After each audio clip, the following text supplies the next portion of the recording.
झुरु झुरु झुरु रे झुरु पावर स्टार पवन सिंह के फर्स्ट नवरात्र देवी गाना आवते सोशल मीडिया पर पवन सिंह करे लगल ट्रेंड।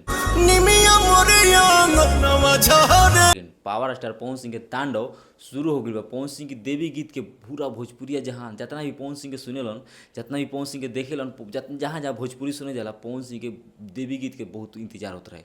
लेकिन पवन सिंह ऐसा देवी गाना लाई बनन भाई सब कोई के दिल जीते लेते पावर स्टार पवन सिंह। अचरे बहार दिहनी राइज एंड फॉल शो पवन सिंह गाने गावे खातिर देवी गीत गावे खातिर बहरी आइल बड़न। ई पूरा बात सच्चाई बा। काहे से कि पवन सिंह कहले बड़न कि देवी गीत खातिर हम कुछ भी कर सकिना, मतलब पवन देवी गीत हम एगो गइबे करम।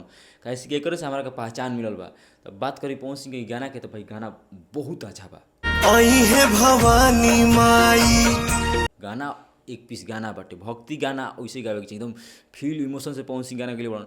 तू एक बार पहले गाना के सुनी हो जौन जौन फील से पवन सिंह गेले बड़न भाई उहे फील से तू एक बार गाना के सुनी हो। काहे से कि गाना बहुत अच्छा लगता। देवी गीत गाना ऐसा हो के चाहिए, सब कलाकार के सीखे के चाहिए पवन सिंह से।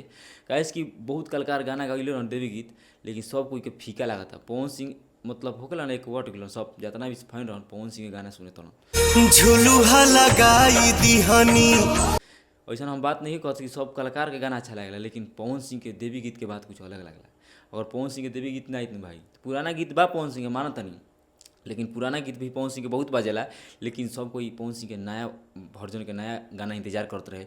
लेकिन वही गाना आइल भाई चुनरिया लहरे माई के दिल जीत लेते रहन। हर एक पंच लाइन में दम बा। और ये गाना के लिखले बड़े आलम दिलशाद, म्यूजिक दिल बड़े अजय सिंह, सरगम आकाश। भाई गाना वाकई में बेहतरीन बाटे। भक्ति गाना ऐसा होके चाहिए। खेसारी लाल यादव की भक्ति गाना इलो माई की आरती उतारे जो गाना के लिखल बड़ा अखिलेश कश्यप, म्यूजिक दिल बड़ा श्याम सुंदर, उनकर भी गाना बहुत चलता सोशल मीडिया पर। अंकुश राजा के भी गाना आइल बा, अरविंद अकेला कलू के आइल बा, नीलकमल सिंह के गाना आइल बा, टी सीरीज से भी आइल बा। सब कलाकार के अपना अपना अंदाज में गाना आइल बा भक्ति गाना माई खातिर समर्पित था। लेकिन हम बात करते नहीं भैया पवन सिंह का हई गाना चुनरिया लहरे माई के झुरु झुरु झुरु रे झुरु झुरु। आप लोग एक बार सुनिए। पवन सिंह ऑफिशियल चैनल से आया है जिसमें पवन सिंह के साथ में काम की है चांदनी सिंह। भक्ति गाना कैसे गावे के चाहिए पवन सिंह सब कोई के बता दिल। काहे से कि भक्ति गाना पवन सिंह से बेहतर कोई गाइए ना सकेला भैया। इनकरा से लाखों कोसों दूर बा सब कोई। भक्ति गाना में पूरा भोजपुरी इंडस्ट्री पवन सिंह के मान गई बा कि भक्ति भाई कोनो गाना में पवन सिंह से कोई पंगा ना ले सकेला। लेकिन भक्ति खातिर स्पेशल पवन सिंह जानल जाला।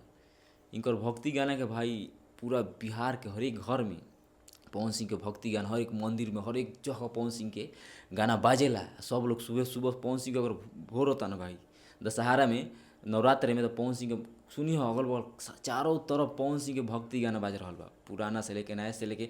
लेकिन ये जो बाटे बीच बीच में झुरु झुरु निमिया के डनिया बहे भाई गाना ऐसे गावे के हमारा गाना एकदम दिल जीत ले पवन सिंह के। और तू लोग के गाना कैसा लगता है एगो कमेंट एगो शेयर करके जरूर बतिया लो। बहुत कलाकार के गाना आइल बन तो सब कलाकार के हम अपन स्पेशल बना दें। खेसारी लाल यादव के बहुत भक्ति गाना आइल बा। आज आरती उतारे 1 मिलियन चल गई बा खेसारी लाल यादव के 10 घंटा में। पवन सिंह के भी 1 मिलियन चल गई बा, साथ में भी गाना आइल बा। तो आप लोग गाना सुनिए, गाना को खूब शेयर कीजिए। पवन सिंह ऑफिशियल चैनल पर जाइए और पवन सिंह के चैनल को सब्सक्राइब कीजिए।